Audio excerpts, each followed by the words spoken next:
Hey everyone, Andrew here, bringing you another video review, and today we're going to be doing Outsiders Wanted. Take a look at this comic cover right here. Now, Outsiders Wanted is the third volume in this ongoing Outsiders series, and this volume deals with really two things for the Outsiders. The first, in really the overall story arc, is the Outsiders teaming up with America's Most Wanted host, John Walsh, to kind of deal with an issue that is really more grounded and realistic rather than comic booky and superheroes. And that issue would be child abductions. See, a lot of children are getting abducted randomly, and they are being forced into kind of a slave labor, trade where they are abused in about any way that you can imagine. So I'll leave that open to your own imagination. It's really quite disturbing, the things that these children are put through. So, the Outsiders decide to work with America's Most Wanted, John Walsh, to kind of figure out who these people are, who is abducting these kids, and to save them.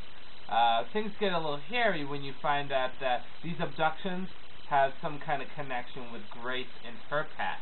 In addition to that, things get even more hairier when Arsenal's daughter is targeted by these individuals. So the Outsiders not only have to find these bad guys for the sake of the children, but also for the sake of Grace, and also for the sake of Arsenal's daughter. So there's a lot riding on the line right now. The second kind of issue that's done in this story is that the Outsiders are being funded by a mysterious benefactor. And not only that, but Arsenal is getting his information from a mysterious informant. But these benefactors and informants may not be exactly who you think they are. So what happens when, everything goes awry and Arsenal is kind of put on the spot and has to go face to face with this informant?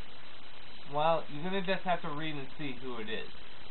So on to the good, the bad, and whether or not you should get it. Good. Well, there's a lot more character development in here, particularly with one of my favorite Outsiders for this volume is Grace. Grace, I think, is a great character, a very underrated character, and I really liked her on this Outsiders team because she's probably the one that got the most development. So there's a lot of development with her character, and you see a little bit more with Arsenal and Nightwing than we did in the last volume. The other characters kind of get some development, but not too much, so I'm not going to really go into them that much. I mean, you get some with Indigo and Shift, but that's about really it.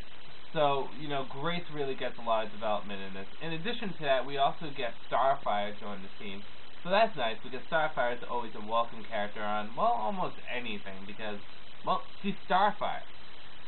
There's a little less action in this, and this deals a lot more with the plot. The action is really in the second part of the story, where they go up against this informant, or at least Arsenal does. And the story itself is handled nicely. I mean, something like child abduction and abuse is really kind of a touchy and taboo subject. As I stated in my Batman Nightcries review, it's nothing good, and it's nothing that really is easy to talk or read about. It's really just that touchy and taboo of a subject. And it kind of makes me feel almost uncomfortable reading or hearing about something like that. This story does a good job at handling it. Not quite as good as I want to say Batman Nightcries did. However, the difference between that is Nightcries focused mainly on the child abuse and abduction, where this, it wasn't so much the focal point, it was really the characters around us and how this is affecting the Outsiders as a team. So, the story is a little bit stronger than the first two volumes, however the action is a little bit less, so it's kind of give and take. Downsides to this. Well, the one downside to this is that this leads up to a story that crosses over with the Teen Titans. Outsiders and Teen Titans, The Insider. Unless you plan to get that story, this leaves you off on an unnecessary cliffhanger. In the next volume, the series, Volume 4, really picks up with no reference to that. So, unless you're willing to pick up The Insider, which I have not done yet, but I know what happens during it, the ending is kind of blah. I wish they would have spent a little bit more time on the mysterious benefactor and the mysterious informant that Arsenal and the Outsiders have. I would have liked to see a little bit more go back and forth. However, it all serves a purpose in the end. And I would have liked a little bit more action. I really would have. I mean, the story and the plot was good, but the action could have been a little bit better. On a whole, whether or not you should get it. I think overall this is a little bit weaker than the first two volumes, but I think it does do a good job by serving its purpose. It really sets up a lot of stuff with the characters that you won't even realize until around volume 6, volume 7, which is kind of interesting because you really don't see this stuff coming. So in saying that, it's good in doing that, and it's good in developing characters like Grace. But it is a little bit weaker, and it does leave you off on a cliffhanger that may or may not get satisfied depending on what you read.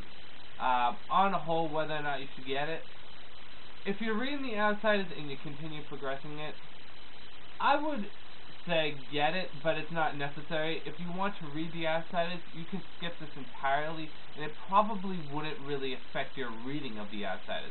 So it's really up to you. You can actually skip this volume as a whole and just jump into volume 4. It's okay, but it's not overly necessary. So with that said, I'm going to end this review here. Outsiders Wanted, really up to you on really if you want it. This is Andrew saying peace out for now.